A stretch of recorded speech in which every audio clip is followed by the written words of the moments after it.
الشيطان الرجيم بسم الله الرحمن الرحيم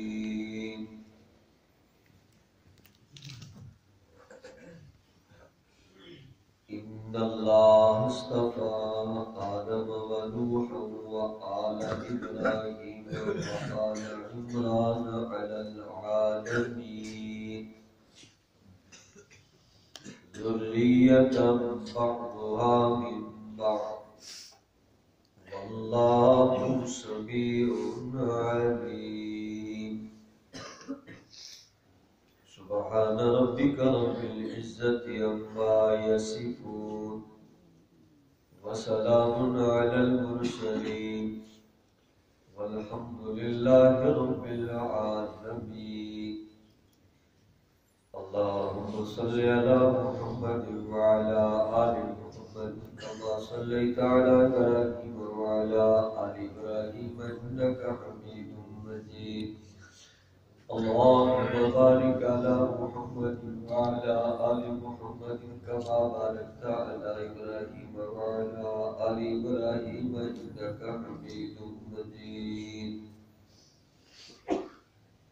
اللہ تعالیٰ نے فرمایا ان اللہ اصطفیٰ آدم، بے شک اللہ تعالیٰ نے آدم علیہ السلام کو منتخب کیا، ونوحا وآل ابراہیم، اور حضرت نوح علیہ السلام کو بھی اللہ نے منتخب کیا نبوت و رسالت کے لیے، اور آل ابراہیم کو بھی اور آل عمران کو بھی جہان والوں کے لیے اللہ تعالیٰ نے ایسے منتخب کیا، ذریۃ بعضها من بعض، جو ایک دوسرے کی یہ بعض کی اولاد میں سے ہے، واللہ سمیع علیم، اور اللہ تعالیٰ سننے والے سب کچھ جاننے والے پروردگار ہیں۔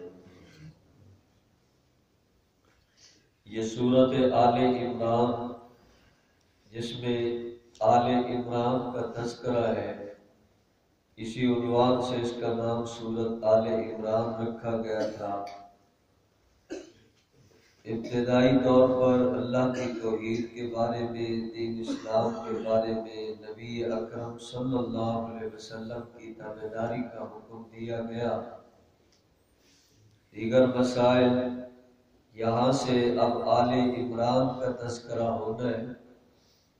حضرت عمران دو حضرات ہیں، حضرت موسیٰ علیہ السلام، ان کے والد گرامی کا نام بھی عمران ہے، اور سیدہ مریم جو عیسیٰ علیہ السلام کی والدہ ہے، ان کے والد کا نام بھی عمران ہے۔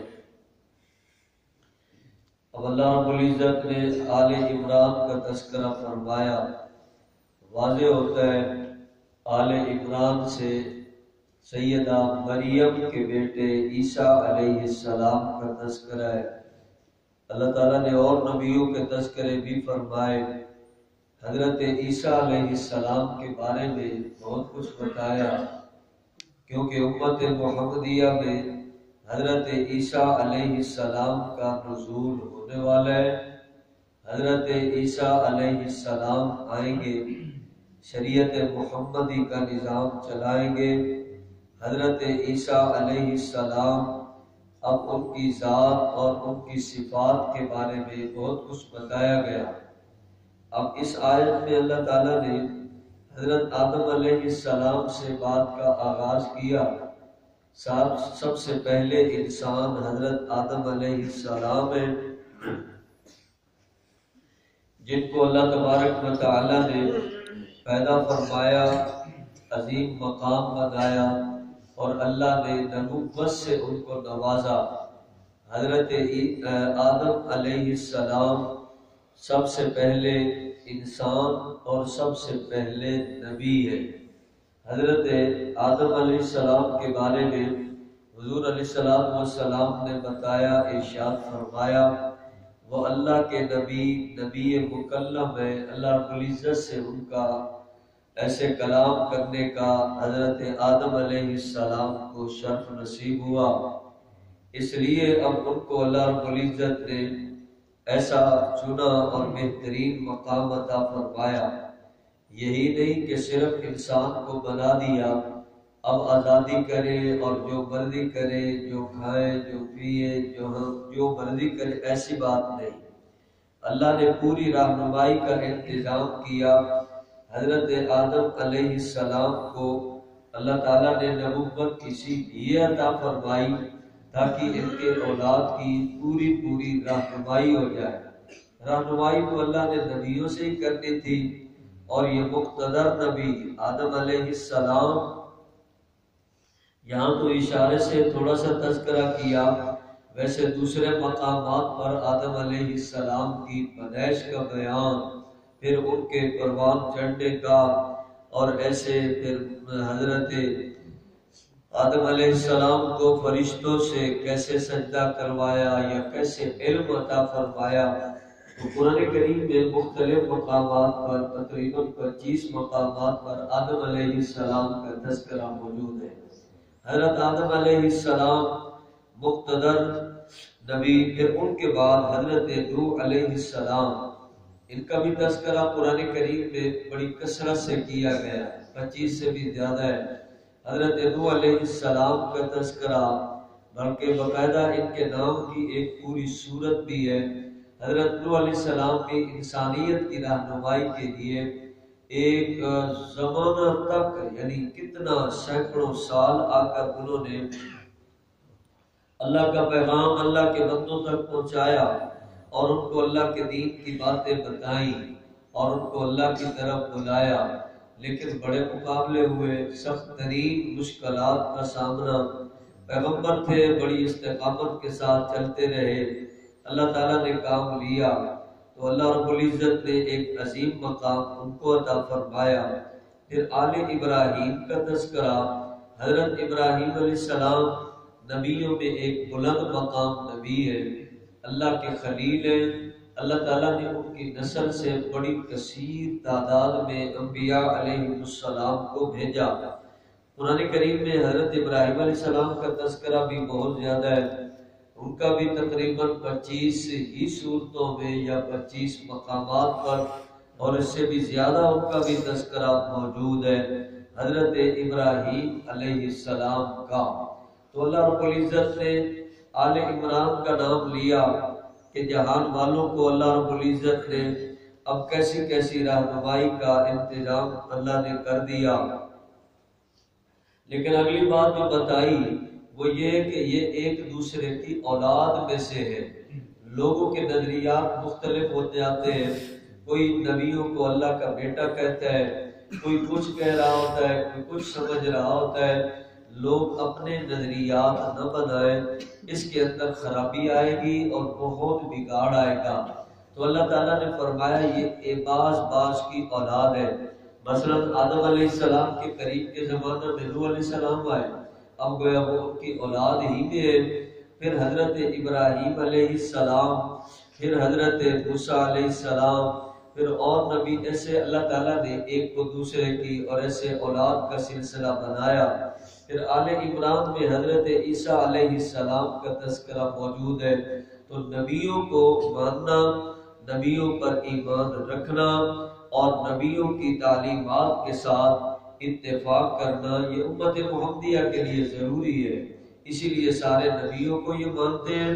تو اللہ تعالیٰ نے فرمایا، یہ بتایا جا رہا ہے کہ ایک دوسرے کی اولاد ہے۔ اب آدم علیہ السلام انسان ہے تو ان کی اولاد میں فرشتے کیسے آئیں گے، دوری کیسے آئیں گے، دوسرے کیسے آئیں گے، انسان ہی آئیں گے۔ تو اللہ رب العزت نے ایسے کامل انسان نبی بنائے، اور مقتدر ہستیاں، لمبی عمر، بلند مقام اور عظمت اللہ تعالیٰ نے ہر قسم کی عطا فرمائی۔ صرف انسانوں کی رہنمائی کے لیے عطا فرمایا یہ نظام۔ انسان ہمیشہ انہی کی تعلیمات کی طرف نبیوں کو دیکھے، بس دوسری تعلیمات، لوگوں کی باتیں، لوگوں کے رسم و رواج وہ بندے کو خراب کریں گے، اور اس سے بندے کا نظام، مزاج سب کچھ بگڑ جائے گا، حتیٰ کہ انجام خراب ہو جائے گا۔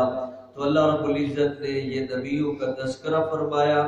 تذکرہ تو برکت کی جگہ ہے ہی، برکت کی چیز ہے ہی، لیکن اللہ رب العزت نے ان کے ساتھ اس امت کو جوڑا، یہ نظریات بھی ان کے بارے میں ٹھیک کرے۔ حضرت عیسیٰ علیہ السلام کے بارے میں عیسائیوں کے بڑے غلط نظریات تھے اور ہیں، اور اسی طرح ان کا کوئی بیٹا کہہ رہا ہے، کوئی ان کو خدا کہہ رہا ہے، کوئی مشکل کشا کہہ رہا ہے۔ حضرت عیسیٰ علیہ السلام قیامت کے دن آئیں گے، اللہ تعالیٰ اسی طرح کی بات فرمائیں گے، اے عیسیٰ ابن مریم، کیا آپ نے ان کو کہا تھا کہ مجھے اپنا معبود بنا لو، مجھے اپنا مشکل کشا بناؤ، میری بندگی کرو؟ حضرت عیسیٰ علیہ السلام انتہائی غمگین اور پریشان ہو گئے۔ اس سوال کے اوپر ایک طویل عرصہ ان کے اوپر ایسی کیفیت رہے گی جیسے پریشانی اور غم کی ہوتی ہے۔ آخر کار جواب دیں گے، سبحانک اے پروردگار، آپ پاک ذات ہے، میں بھلا ایسے کیسی بات کر سکتا تھا جس کا مجھے حق ہی حاصل نہیں، مجھے اللہ نے نبی بنایا، یا اللہ آپ نے مجھے ایسے یہ دیا، اب میں کیسے کہہ سکتا تھا؟ تو واضح ہو جائے گا کہ یہ ان لوگوں کا الزام ہے، عیسیٰ علیہ السلام نے نہ ایسی بات کی ہے اور نہ ایسی کر سکتے تھے۔ تو آج بھی حضرت عیسیٰ علیہ السلام کے ماننے والوں کو پیغام دیا جاتا ہے کہ حضرت عیسیٰ علیہ السلام کے ماننے والے تو ہم بھی ہیں، لیکن ہم نبی مانتے ہیں اور ان کو حضرت مریم کا بیٹا مانتے ہیں اور اللہ کا رسول، اللہ کا پیغمبر ہے، اللہ نے ان کو کتاب عطا فرمائی، جیسے ہمیں بتایا گیا ہم اس طرح مانتے ہیں۔ تو غلط ماننے والوں کی رہنمائی کیسے کی کہ لوگوں غلط نظریات چھوڑو، ایک نظریے پہ آؤ، اللہ کا قرآن جو کہہ رہا ہے، نبیوں کے بارے میں وہ خیالات اور نظریات اپنے قائم کرو۔ نبی دنیا کے رہنما اور پیشوا ہیں، سب کو مانیے، سب کا احترام کیجیے، سب کے خیالات نظریات کو چلائیے، ایمان نصیب ہوگا۔ اللہ رب العزت نے ان کے احترام میں بہت کچھ رکھا، تو نبیوں سے اللہ تعالیٰ پوچھیں گے، حضرت نوح علیہ السلام سے بھی پوچھیں گے، اور سے بھی، قیامت کے دن مجمع لگا ہوا ہے۔ بہرحال انہوں نے بڑے آسان طریقہ سے اپنی خدمات کو سر انجام دیا، بہترین طریقے سے کر گئے۔ تو آل عمران کا تذکرہ اگلی آیات میں آئے گا۔ اللہ رب العزت نے واضح فرما دیا، کوئی باطل نظریے والا انسان کسی بات پہ نہیں ہے، سچے نظریات بنائیے، حضرت عیسیٰ علیہ السلام ہو یا حضرت ابراہیم علیہ السلام ہو یا حضرت نوح علیہ السلام ہو، آدم علیہ السلام، ایک دوسرے کی اولاد میں اللہ تعالیٰ نے یہ سلسلہ بنایا ہے، اب ان کو اسی طرح ماننا ضروری ہے۔ اللہ تبارک و تعالیٰ انبیاء علیہ السلام کی تعلیمات پر عمل کی سب کو توفیق عطا فرمائے۔